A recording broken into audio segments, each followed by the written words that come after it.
भारत में ना हर एक सामान पे जीएसटी इंप्लीमेंटेड है एक्सेप्ट दारू और पेट्रोलियम। तो आओ इस चीज को समझते हैं कॉलेज कैंटीन के एग्जांपल से कि ऐसा क्यों। तो देखो, एक कॉलेज कैंटीन में सारे लड़कों ने डिसाइड किया कि जो भी हम कैंटीन में खाएंगे वो सारे बिल को ऐड करेंगे और एट द एंड में सारे इंडिविजुअल पे डिवाइड कर देंगे। तो दो बंदे आए और बोले कि देखो भैया, वो सब नहीं चलेगा, वो तो तुम जैसा कर रहे हो ठीक है, लेकिन चाय और मैगी का जो बिल होगा वो अपना अपना हम खुद देखेंगे। तो ये जो चाय और मैगी है ना, ये एग्जैक्टली तुम्हारा दारू और तुम्हारा एल्कोहल है। अब मैं समझाता हूँ ऐसा क्यों।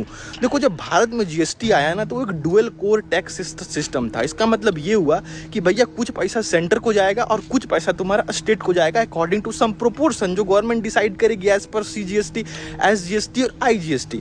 अब जब जीएसटी इंप्लीमेंट हुआ और सारे स्टेट को बुलाया गया तो कहा गया कि भैया देखो, सारे गुड्स एंड सर्विस पे तुमको अब टैक्स देना है। तो सारे स्टेट मिलकर बोले कि भैया वो सब तो ठीक है, लेकिन पेट्रोलियम को और अल्कोहल को इससे दूर रखो। अब मैं तुम्हें समझाता हूं कि ऐसा क्यों।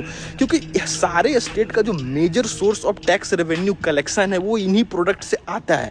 अब तुम बोलोगे कि भैया क्या सेंटर 1 रुपया भी टैक्स नहीं लेता है क्या अल्कोहल और पेट्रोलियम पे? तो मैं तुम्हें बताता हूँ कि अगर मैं बताऊं तो जो भी अल्कोहल ह्यूमन कंजप्शन के लिए यूज होता है, जो कल चलकर जो भी मार्केट में बिकती है, उसमें सेंटर सच में एक जीरो अमाउंट लेती है, मतलब नो टैक्स, सारा पैसा तुम्हारा स्टेट गवर्नमेंट लगती है। लेकिन अगर वही अल्कोहल अगर तुम्हारा इंडस्ट्रियल पर्पस के लिए यूज हो रहा है तो वहां पे सेंटर टैक्स लेगी, और अगर वही अल्कोहल इथेनॉल के फॉर्म में यूज हो रहा है, दैट इज C2H5OH, तो वहां पे भी सेंट्रल गवर्नमेंट टैक्स लेगी। अब बात करते हैं पेट्रोलियम की। तो देखो, पेट्रोलियम तुम्हें भी पता है कि दूसरे देश से एक्सपोर्ट होता है। तो जब वो कोई भी चीज एक्सपोर्ट और इंपोर्ट होता है तो वहां पे कस्टम ड्यूटी की टैक्स होती है, वो सेंटर रखेगा। तो भैया नेक्स्ट टाइम से तुम जब भी महंगी बोतल की जब शराब खरीदो और अपने गाड़ी पे तेल भराओ तो समझ लेना कि अगर तुम 100 रुपए के पेट्रोल भरा रहे हो तो 55 रुपए तुम अपने स्टेट गवर्नमेंट को दे रहे हो, और अगर महंगी बोतल की शराब ले रहे हो तो 30% तो तुम मान के ले लो कि तुम अपने स्टेट गवर्नमेंट को दे रहे हो। और जो आर्टिकल 366 है कॉन्स्टिट्यूशन की, वो समय समय पे डिसाइड करते रहती है भैया कि इसको जीएसटी में